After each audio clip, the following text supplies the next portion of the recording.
Shalom, selamat pagi. Kiranya Tuhan Yesus selalu menyertai kita semua, memberikan kasih-Nya yang sempurna untuk kita semua. Kiranya juga kita semua dalam keadaan sehat, tidak kekurangan satu apapun, dan selalu semangat menjalani kehidupan ini. Hari ini saya akan memberikan satu ilustrasi cerita yang kiranya akan memberikan satu hikmat serta motivasi kepada kita, terutama yang saat ini mungkin mengalami satu pergumulan. Ya, suatu ketika ada seorang gadis muda, dia sangat senang sekali menari, dan impiannya dia berharap akan menjadi seorang penari yang terkenal, bahkan menjadi seorang penari yang sudah terkenal di seluruh dunia. Impiannya seperti itu. Nah, suatu ketika di kotanya diadakan suatu perlombaan nari dan dia mengikutinya dengan antusias yang sangat luar biasa. Dia belajar, dia mempersiapkan diri, dan diketahui bahwa lomba itu akan dihadiri oleh pakar-pakar penari yang luar biasa. Jadi jurinya ini orang-orang yang berpengalaman, orang-orang yang berpotensi untuk membawa para peserta lomba ini untuk maju ke depan lebih lagi. Singkat cerita, lomba berlangsung dan seorang gadis muda penari ini memberikan sesuatu yang sangat luar biasa menarinya. Dan ketika itu pakar penari ini melihat, belum 10 menit pakar penari ini meninggalkan, juri ini meninggalkannya, dan penari lomba penari ini dia merasa kecewa. Peserta lomba ini, gadis ini merasa kecewa, dia kok ditinggal, belum memberikan penilaian kok ditinggal. Buru-buru dia berlari dan pakarnya juga meninggalkan tempat itu. Dia sangat kecewa dan dia pulang. Singkat cerita, dia sudah tidak mau menari lagi. Dia sangat kecewa dengan penilaian juri dan pakar lombanya. Dia memutuskan untuk berhenti menari dan dia tidak mau menari lagi. Singkat cerita, akhirnya dia menikah dengan membentuk suatu rumah tangga, dan singkat cerita juga dia akhirnya memiliki 3 orang anak. Setelah memiliki 3 orang anak, di kehidupannya sangatlah sulit, dan akhirnya dia memutuskan untuk menjadi pelayan restoran. Menjadi pelayan restoran dengan keadaan yang sangat susah payah, terlebih menghidupi 3 orang anaknya. Singkat cerita juga suaminya akhirnya meninggal dan dia berjuang sendiri. Dia berjuang sendiri untuk menghidupi 3 anaknya dan dia tetap menjadi pelayan restoran.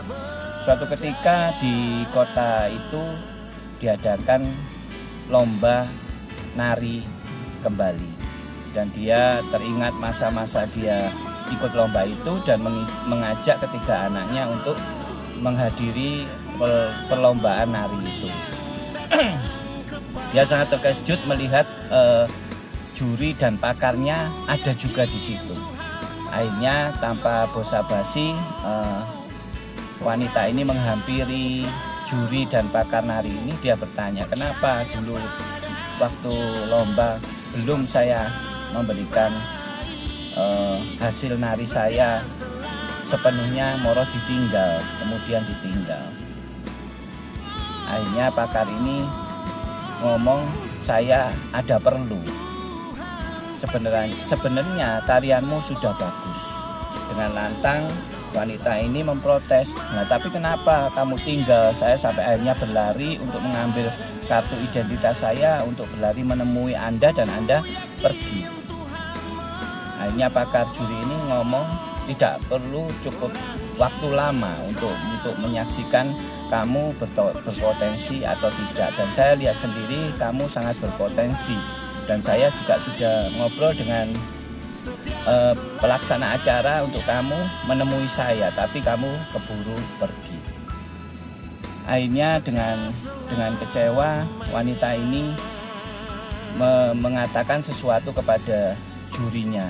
Tapi seharusnya kamu tidak meninggalkan aku waktu saya melakukan tarian yang semaksimal itu. Akhirnya pakar juri ini dia ngobrol, sebenarnya kamu tidak perlu melakukan hal itu. Kamu sudah patut dan layak mengikuti lomba itu sudah luar biasa, dan kamu sebenarnya bagus. Kamu tidak perlu menerima penilaian dari saya karena sudah saya titipkan kepada pelaksana acara lomba bahwa kamu bagus dan saya ingin bertemu Anda. Nah, cerita ini sangat-sangat memberikan ilustrasi buat kita bahwa kita ini harus percaya diri, terutama segala apa yang kita lakukan. Percaya bahwa Tuhan itu punya rencana yang indah. Kalau kita hanya mempercayai dari keadaan atau mungkin ucapan seseorang atau mungkin sikon yang membawa kita untuk mengetahui sesuatu hal, itu akan membawa kita terjerumus. Kadang ucapan dari seseorang seperti pedang bermata dua, bisa menjadi satu motivasi dan juga bisa melumpuhkan kita. Oleh karena itu, setiap tindakan kita bawalah kepada Tuhan Yesus. Percaya rencana Tuhan Yesus itu pasti indah, dan segala sesuatunya bawa dalam doa. Kiranya rencana indah dari Tuhan Yesus akan diterima buat kita, dan kita akan lebih semangat lagi. Ayat ini menguatkan untuk cerita ini di Amsal 16 ayat 3. Saya akan bacakan. Serahkanlah perbuatanmu kepada Tuhan, maka terlaksanalah segala rencanamu.